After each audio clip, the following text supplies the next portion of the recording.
Luke, welcome to the show. Appreciate you spending the time with us today. Looking forward to chatting with you. So excited to be here, Brian. Yeah, thanks. It's a great day. It's Friday, and before we get into your W-2 prison break story, which everyone is just anxious to hear, maybe give us a little bit of a background, expand on the introduction that I gave there about who you are, how you got started, and ultimately what led you to where you are today. Sure. So I'm Luke Andrews in Louisville, Kentucky. I'm a husband and father of two.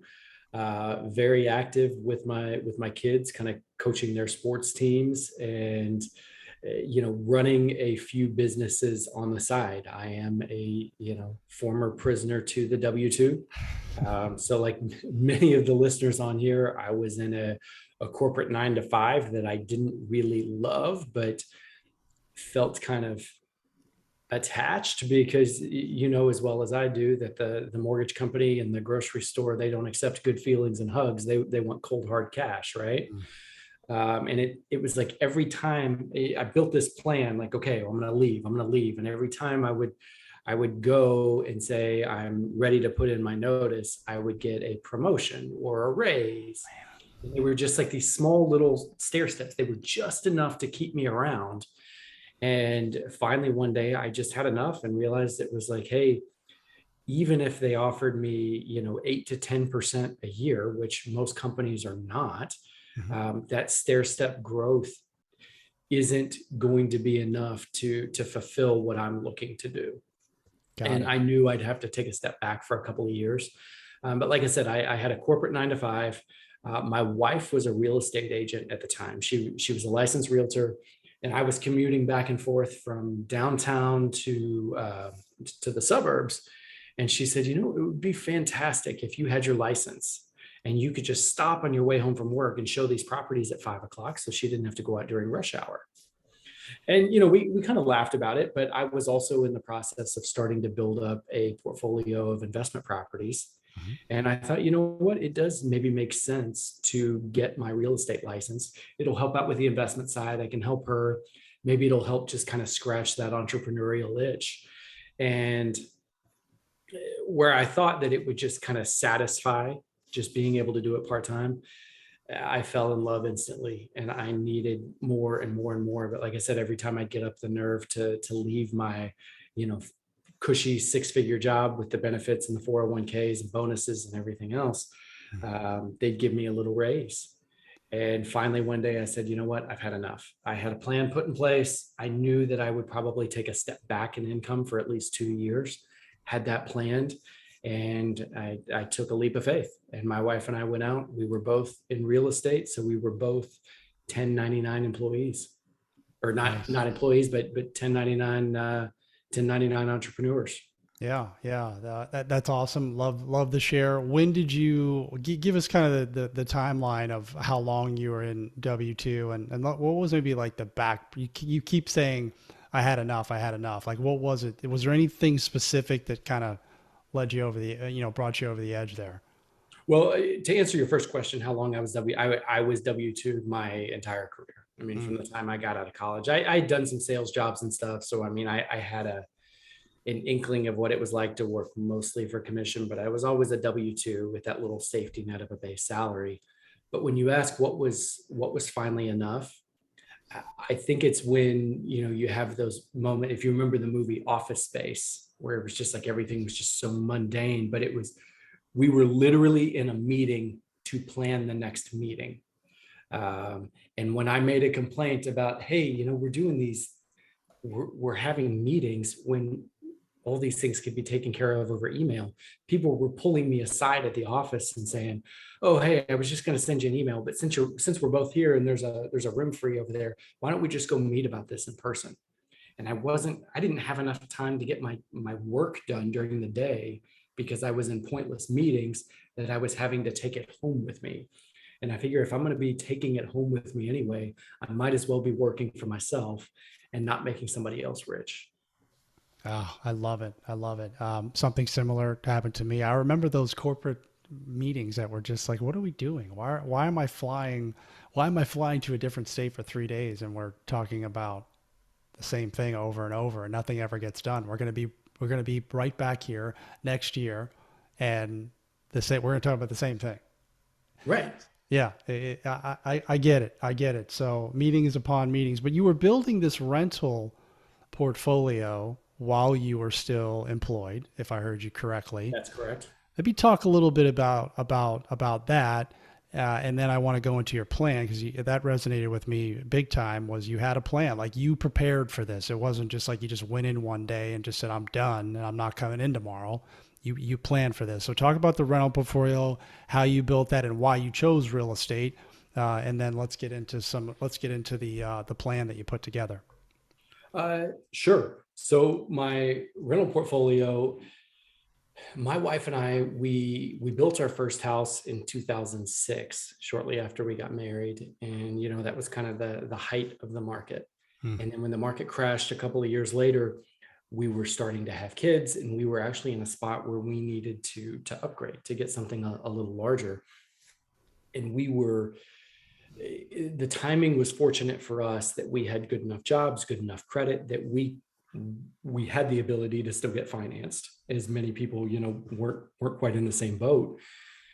In addition to that, so everything was on sale, so we were able to upgrade cheaper, and we were also in a position that we were able to keep our first house Hmm. as a rental, so we could carry both notes.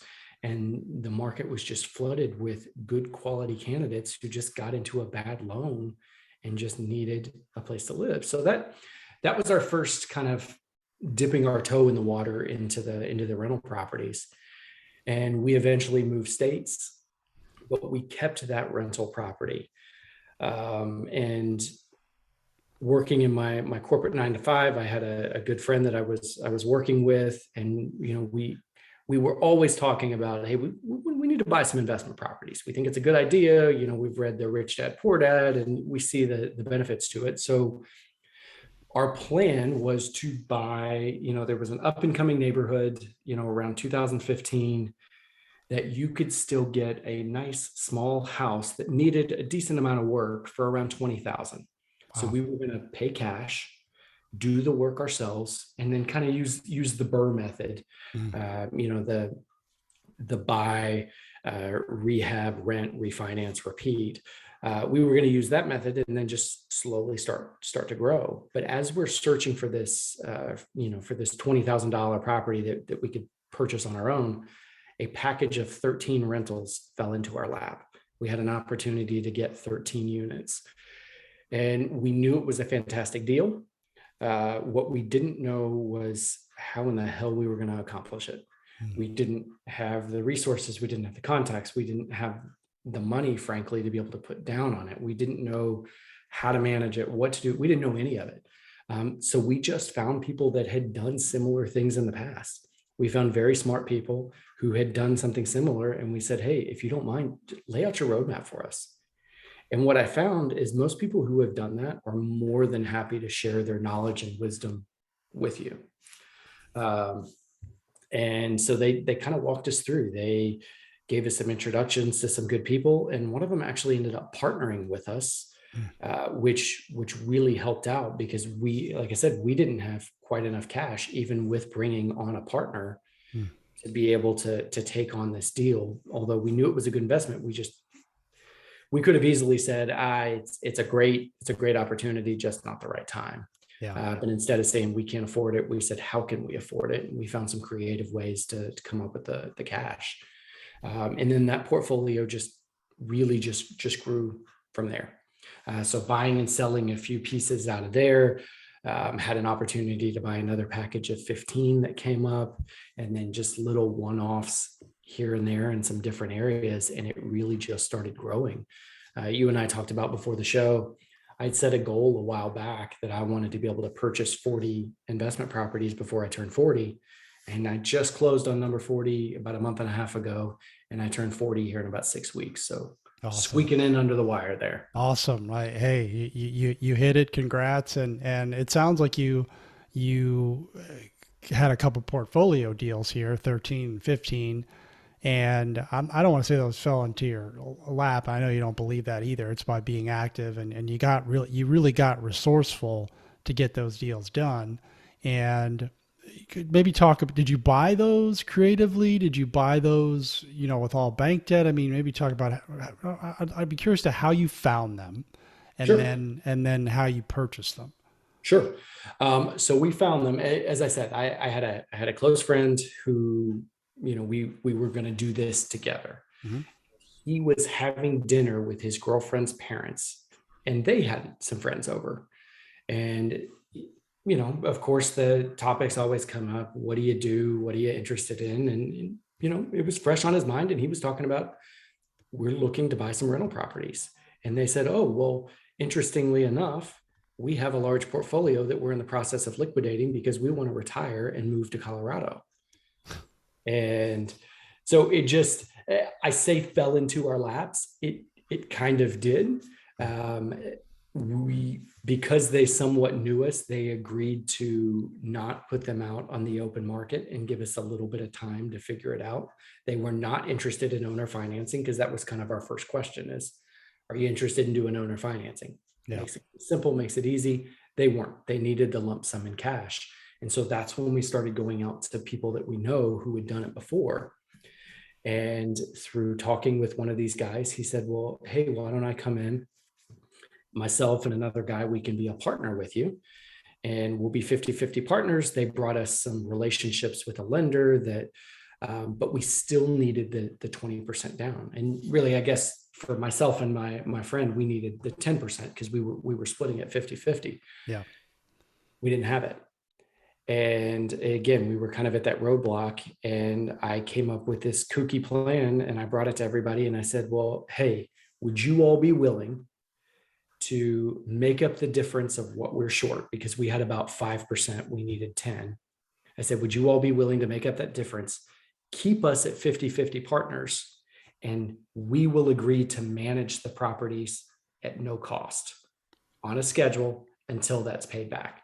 So it basically 10% of the rent that we collected, we would do it for free until that 5% was paid off. Everybody thought that was a great idea. We were going to have to pay a property manager anyway. And myself and my friend, my business partner, we didn't know what we were doing. So this was a great opportunity for us to, one, be able to purchase property that we had no business purchasing. And two, we learned a ton managing these properties. We learned so much, so many valuable lessons that we're still taking with us today. And honestly, we had that 5% paid back within about 9 months. We thought it was going to take us 14 or 15. We turned over all the rents. We had it paid back within 8 or 9 months. And at that point, we had a decision to make. We said, well, hey, we can now go out and we can hire a property manager, or we can keep doing it. And that can be a source of revenue for us that we can keep socking away capital. So as the next deals come along, we have cash set aside that we can jump on them. And then that's when the package of 15 came along. It actually came through the other two gentlemen that we were partnered with. And they said, well, hey, you guys have done a great job. Are you interested in partnering with us on this? We had the cash we'd been saving, and we said, let's do it.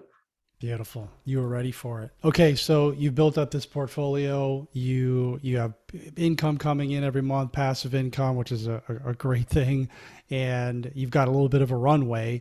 So when did you start thinking about leaving the job? And then again, you talked about the plan. You have to take a step back. You're actually, sounds like you're gonna take less money and be able to live. So expand on that a little bit if you could. Sure. So for me, we weren't taking much of the money of the positive cash flow each month from the investment properties. It was pretty much being socked aside and then setting in an account for our LLC. So I had to make sure that I had plenty of savings, that I had, we looked at equity in our home and things like that, and made sure that just all of the bills were tight. And then having a plan for, really falling short for about 24 months. And what I can tell you is the first 4 to 6 months are pretty easy, because you're running on adrenaline and excitement, and everything is fantastic, and you still have some savings. Everything's looking good. Months 6 to 12, 6 to 15, they start getting a little tougher when that new wears off, that shiny wears off. And then it's like, okay, well, I got to get out here and I got to grind. Getting around month 18, I mean, it got hard. I felt like I wasn't progressing as fast as I needed to. Hmm. Savings were starting to run out. It just, things got really, really difficult and stressful. And there were points in time where I said, okay, because I mean that was coming up around the holidays, and it's like, okay, well, I got to buy Christmas gifts for my kids. It's like, do I need to take a part-time job at an Amazon warehouse at night so that I can do this? Taking a job stocking shelves at a grocery store. What do I need to do to shorten that gap? And the best thing that I did was just tighten the belt and stick it out for the next couple of months, because I'll tell you what, in month 23, it was like everything turned around. This switch just flipped. And it feels pretty good that your plan was right on the money, but it didn't make it any easier in the moment, right? And Yeah. months, again, 18 to 24 were so difficult and challenging that I almost gave up numerous times. And it was me reading books about entrepreneurs. Like, if you've read Shoe Dog by Phil Knight, I Great mean, book. it's incredible that Nike even exists today. Mhm. As many months as they were just floating around and you know living off of, frankly, no credit. I mean, they were just writing bad checks left and right. It was crazy. um, so it was just that perseverance that kept me going. And I said, okay, if I can't make it by month 24, then I really do, maybe I'm just not cut out for this, and I need to go back to the W-2 world. Yeah. But that switch flipped one day, and I was ready to roll. I love that you shared that, and I appreciate you being vulnerable. It's super important to hear these types of stories because it doesn't necessarily get any easier when you leave the job. It's difficult. That's why most people stay in it, right? That's why most people stay in the job, because of moments that you just described. Because we all kind of we all kind of write that out in our head, like, okay, what if this happens? Like, what if it doesn't work, right? What if I get to month 18 and my plan hasn't hit? What is that going to look like? My reputation, all that stuff goes through your head, and you stuck it out. Um, I would just be curious to know, what was it? Because a lot of people would have just gone back, right? They would have quit. You said you wanted to quit multiple times. Like, what was it that kept you going? um, Ego and pride, but not in a great way. Yeah. What I can tell you, one, I didn't want to look like a failure in front of my family, Hmm. in front of my wife. I was trying to set an example for my kids, and it was, you go back and forth every day, like, okay, well, I'm setting an example of perseverance and working for yourself and being an entrepreneur, but then if I'm failing and I'm not doing the right thing to take care of my family, am I setting a bad example that way? And you get in this internal dialogue that is, it's so negative, and you just get in this nasty spiral. But being in real estate and more sales at that point, anytime anybody would ask how it was going, I always had to say, oh, it's going great. Things are fantastic. Because on the off chance that they wanted to buy or sell, or knew somebody that wanted to buy or sell, I didn't want them to think that I was failing and I wasn't good enough to handle their referrals or their own personal business. I had to make it seem like I was more successful than I was. And so I'm kind of living the imposter syndrome. I'm sure a lot of your listeners have gone through that. And it was really, really difficult for a while, but I held on as long as I needed to. But a lot of it was just that ego of not wanting to tell people that I failed, that I couldn't do it. Yeah, yeah. Motivation, motivation is strong. Why? Your family. Your family's a huge why. Definitely mine. And then you can't fail if you don't quit. You didn't quit, right? So maybe you weren't quite there, but you stuck it through. I love it. It's such a great share, and I do appreciate you being vulnerable. Now, tell me about you've we were talking about a little bit off online, and you mentioned it as well during when you were talking about building your portfolio. Is you learned a ton, and you put this into a book, if I'm not mistaken, I did. all your lessons. So talk about that a little bit, and let's give the site for that as well. Sure. So I've always been very passionate about, real estate and real estate investing and helping people through that because I think it's a phenomenal investment. And I understand that I'm a little biased because that's the business that I'm in. Yeah. It's like asking a life insurance salesman if you need life insurance. Absolutely, you do, right? Um, but I am super passionate about it. I love the tax breaks. I love the freedom. I love the fact that it's a tangible asset that I can just drive over and go take a look at, right? Yeah. And it's something fun for me. But I made a lot of mistakes on the front side, and I've tried to help a lot of new investors get into the business, and to help them kind of shorten and flatten that learning curve.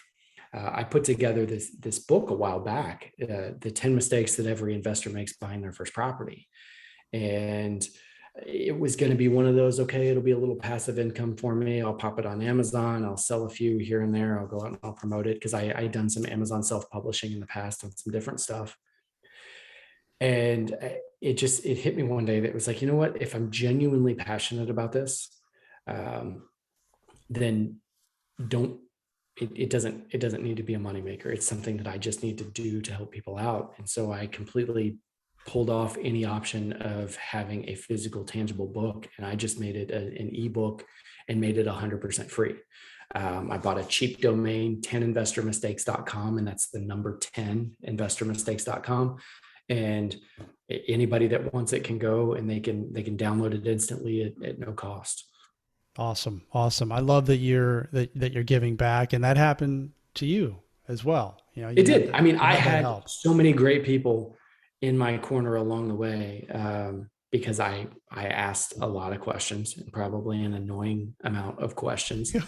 But I've been passionate about that, and I try to be super patient with all the new investors and trying to help, give my knowledge as much as possible. But if I wanted to scale it, I couldn't sit down and just have lunch or drinks with, thousands of different investors. So this was the next best thing to be able to get the information out there. Awesome. I love that. I love it. I would encourage all of you, if you're looking at getting into real estate, we talk a lot about real estate on this show. It's a great way to earn income and get out of that job and replace that income at some point. It's not going to happen overnight, but I would want to learn from someone who has 40 rental properties because that's a big portfolio for rental properties. So 10, the number 10, investormistakes.com. Luke, let's talk a little bit about what it looks like now for you. I know you just hit your 40th rental, but you got a real estate company and you got a team, and let's talk a little bit that, and then maybe I'll ask you to comment a little bit on the market because things have been, a lot of things have been happening in the market too, and I want to get a professional's insight on this. Sure, sure. So things now, I mean, are fantastic. I've got 21 agents on my team, and I still do some production on my own. Hmm. I do a lot of my production are with investors and developers. Mm-hmm. So my market has been very, very good and very investor friendly. So that's where a big chunk of my business comes in, but most of it is about the agents that I work with, because most of them are new in their business. They're brand new to the industry within their first 1 to 3 years out there, and we've kind of made that our niche of helping people get into the business, showing them the way, providing high quality leads. I've got a great mentor, broker, and team leader above me who has shown me the ropes. And again, I'm trying to do everything I can to pass down information also. So like I said, I've had good people helping me, and I want to be that for somebody else. Love it. Love it. Okay. And then your comment, I mean, rates have, been going up here. I mean, what's, a while back, a home was on the market. I'm in Chicago, a home was on the market for a couple of minutes and, they were flying off the shelf. So are you as a, talk to you about as a real estate professional and then as an investor too, is it harder to find deals? So as a real estate professional, the market is definitely softening, but it's probably softening to levels to where it needs to be. Mm. And it's kind of the same thing with rates, right? Yeah. Where I think today we sit somewhere in the 5 to 5.5 range, which compared to the 2.875 and the low threes that we've had, it seems astronomical. But historically speaking, we are still we're sitting down at the bottom of that trough, right? Yeah. So things are still very good, and I think people will feel that again. Houses are back to a normal selling mode of 7, 10, 12 days, which is still historically very, very fast. um, I don't think people need to panic. I don't see a market crash. I definitely see a continued slight slowdown, but I don't see a crash at all. We don't have the same external factors that we had in 2008, 2009, that would cause supply to increase so much while simultaneously just decreasing demand like crazy. Mm. Um, of course, they had to plummet.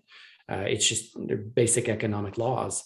We don't have those same things today. So I don't have a crystal ball, but I don't see a market crash at all. I think it's just going to normalize a little bit. It will make it a little easier and less stressful for both buyers and sellers.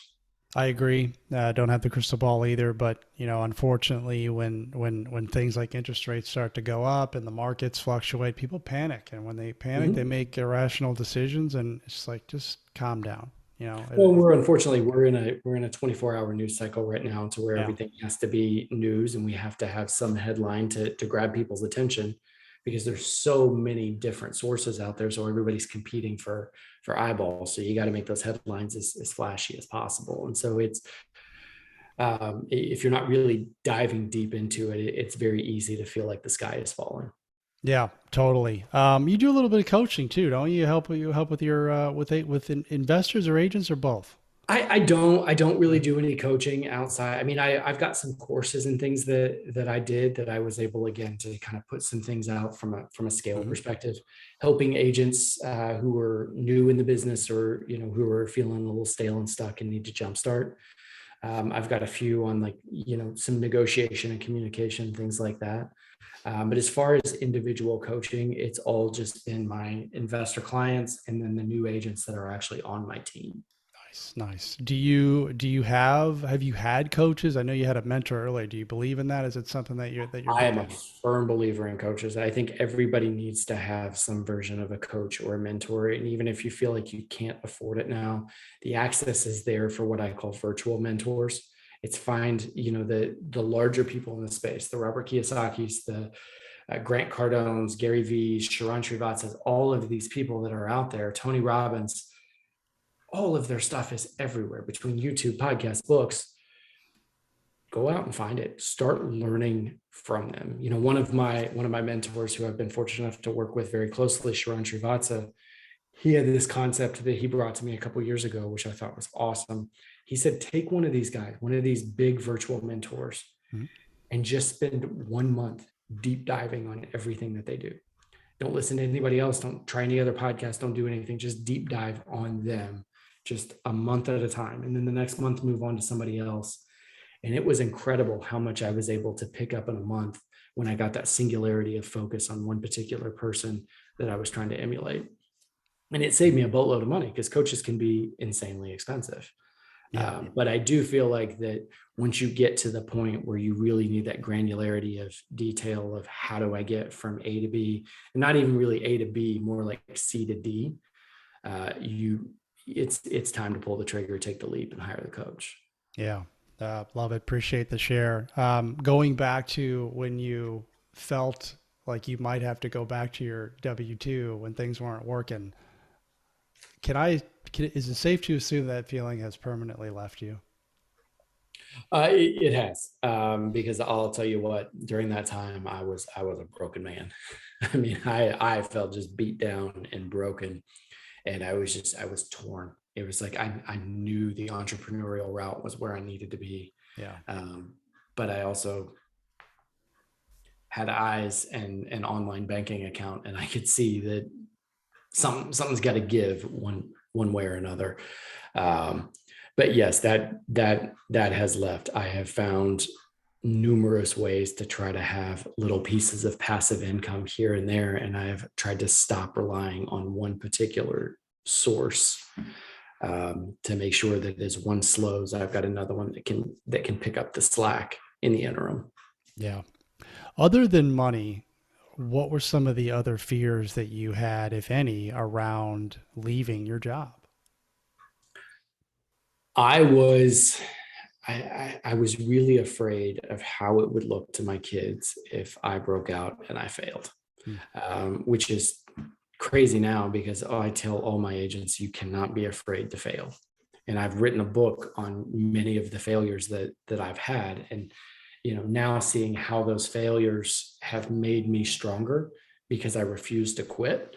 But that was my big fear at the moment. It was that fear of failure. Um, it just it kept me up at night. Yeah. Yeah, it's real. I had the same stuff. I still do. It never gets any easier. You still Sure. have you can be the most mentally sound person on earth, but you're still, the old Brian is still on the shoulder, talking to you like, "Hey, you may not be able to pull this off." So, which Which leads is good though. I think it's good to have just that little voice, that little bit of doubt that just keeps me motivated and keeps me going, saying I'm gonna prove you wrong. Yeah, I agree. That's awesome. Any I'm not going to ask you about your morning routine, but anything you do on a daily basis, whether it is something in the morning or any types of habits that really that you feel make you successful or make you win the day. I write. Hmm. I try to write a little bit every day, and whether it's writing emails, writing for books or courses, or just writing. Again, I go back to Sharon Srivatsa that we talked about earlier. He always says fear has no place on paper. And it was just one of those. He was like, if you just sit down and you just write everything that's in your head and everything that you're afraid of, it gets it out there and it's not so scary.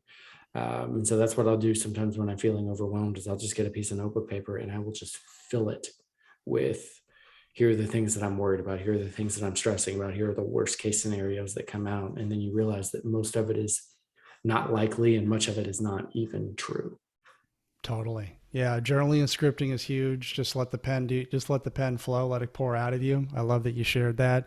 You mentioned the Shoe Dog book by Phil Knight. I recently read that book. Tremendous book, and he's a great storyteller as well. Yeah. And I couldn't put it down. I mean, I read that one pretty quickly. It's not a short book, No, but not at all. just a really great story and a lot that I didn't know about him. Any other books that you really love? Because that's a great one. That's probably one of my top five. Sure. Love Rich Dad Poor Dad. Hmm. No matter what you really think about the model or the method that he uses, he's kind of like the anti Dave Ramsey, Yeah, uh, and it's as long as you just take bits and pieces and use it almost like a buffet. I think that it's okay. I don't think either version is right or wrong in its totality. I think they both have valid points. Um, the the Arnold Schwarzenegger autobiography called Total Recall, hmm. really, really good. I try to read that about once a year, and it's super motivating. Just seeing just how goal oriented he was. Yeah. How he made his first million from real estate, not from acting or bodybuilding. I mean, which is just crazy. He was had a lot of foresight, a lot of guts, a lot of risk taking, but I mean, the guy just set goals each and every year, and I think that's super important. Yeah, I never knew that about him till recently. I haven't read that one. I'm going to pick that up. I wrote that one down. And then Um, I'm reading one right now called The Upstream Model by Justin Stoddard. uh-huh. He's a real estate coach, and he's all about for people like in the service industry, like mortgage brokers, real estate agents, insurance guys, people like that. Just best ways to go through and gain referrals. I'm in the first third of it right now, but it's been really, really good. Beautiful. I love it. Thanks for sharing. So, I know you wrote a book on the 10 investor mistakes, but everything that's happened in your life, especially since you left the W 2, looking back, hindsight is always 2020, but is there anything that you would have done differently? Oh, you know what? I would have started investing in real estate significantly earlier. Hmm. And I would have left my W-2 quite a bit earlier. Yeah. Yeah. I've never been more happy and more fulfilled as when I left. Yeah. It's a great day for sure. I was that discussion difficult for you when you actually went in and told them like, hey, I'm out. It was difficult. I was very nervous. I was prepared, and I offered them because these were people that I did genuinely care about my team. When I told my direct team, those that reported to me, I mean, I cried. I was like, I am so sad to leave you guys, but this is the right decision for me in my life. And when I went and talked to, my director, we had a conversation, and I said, I'm not here to leave you high and dry. I'm going to give you 8 weeks so that you've got time to go out and recruit, find, and I can help. I'm willing to help train my replacement, because you all are people that I care about. And it was absolutely the right thing to do. But it also kept me another 8 weeks of income rolling in as I didn't have to feel bad about, spending some time on real estate during the day, but I also had an extra 8 weeks of income. Yeah. But it was the right thing to do, to make sure that I wasn't leaving them in a bad spot. Yeah, that's the right way to handle it. So, how did they react, and was that any different than how you drew it up in your head? Because it was very similar for me, everything that you're describing. But how did they react to it? They said, well, they couldn't say that they were surprised. They knew I had an entrepreneurial spirit. They Yeah. knew that I had a real estate license and I was doing things part-time. And they said that it was disappointing because they had actually had a meeting that morning that there were some large plans with me involved taking a much larger role, and having a promotion. And to this day, I don't know if it was bluster trying to keep me or if it was genuine. Either way, I mean, I'd be lying if I said that I didn't have a quick second thought. Yeah. Um, but at the end of the day, I kept seeing this analogy of a slinky on the stairs. And it was just, and I just thought about like these little stair step moments of I get 5% this year, 5% next year, 10% the next year, 7%, 2%, 5%. It's just this little stair step. It's growth, but it's stair step growth. I don't need stairs. I need hockey sticks. Yeah, that's right. Great. That's awesome. I love it. Same thing happened for me. I thought that they were, how's the company going to go on without Brian, and Yeah. trying to talk yourself out of it really. But they were happy for me. They understood. I did give them some time. I stayed down for a couple months, and at the end of the day, life goes on. Like the company's not going to go out of business because Brian left or because Luke left, right? So, um, I really, really appreciate your vulnerability. Again, I know I've said it like, ad nauseum here, but this is the type of stuff that people need to hear who are thinking about this, who are thinking about leaving a job that they just don't like, and they want to do something else and pursue their dream. So you got a bunch of nuggets here, folks. Um, any parting thoughts, any final thoughts that you have, or anything that I didn't ask you that you wanted to share? Just do it. I mean, just take the lead. I mean, have a plan. I'm not saying just go in tomorrow and tell your boss to piss off Yeah. and walk out the door.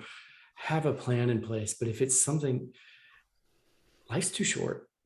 I mean, to be unhappy and to be miserable, and don't don't mistake the freedom and the joy and the love for that every day is going to be absolutely perfect and blissful. I mean, it's just like a marriage, right? Some days are going to be harder than others. Hmm. Some days you're there just because you made a promise that you would be. But at the end of the day, that's still the right place for you. And so I don't there's never going to be a right time. There's never going to be a perfect time, and you can't let perfect get in the way of good enough, because you'll fall into this trap. I mean, it's just like for me before I was getting ready to do some of the courses that I was doing. I said, oh, okay, well, I'll do them once I need to get a better microphone and a better camera and a better light and everything else. And it was just, those were all just procrastination methods. Those were things that I was doing to push off the inevitable because I was too afraid to take that leap. And once I did, it's been phenomenal. It's another great source of income for me. And I'm helping a ton of people. Getting that good, solid feedback and a little bit of extra money in my account helps me realize I didn't need the camera. I didn't need the microphone. I didn't need the light. I just needed me and to believe in myself. Yeah. Yeah. Wow. That's awesome. You're crushing it I ramble. today. I get passionate about this stuff and I go off on tangents. So No, it's, I love the tangent. I mean, speaking from the heart, that's what we all need to hear. And this is real stuff. So, that's a great way to end it. I'm going to give the site again, 10investormistakes.com. If anybody wants to reach out to you, what's the best way to do that? if they go to my website, lukeandrews.us, they can connect with me on social through there. They can get a link to the 10 Investor Mistakes book. They can email me directly, luke@lukeandrews.us. They can go. I answer all of my own emails. So any of your people, if you've got questions about, hey, I'm struggling with this piece of it, or I'm really afraid to make the leap, reach out. I've had a lot of great people in my corner help me out, and I've been willing to pay that forward and try to help out as many as I can. Yeah, super appreciative of that. Reach out to Luke, folks. He's been there, done that. He's got a lot of knowledge. I mean, this has been a tremendous conversation. Luke, thanks so much for spending the time. Really appreciate it. Everyone, make it a great day.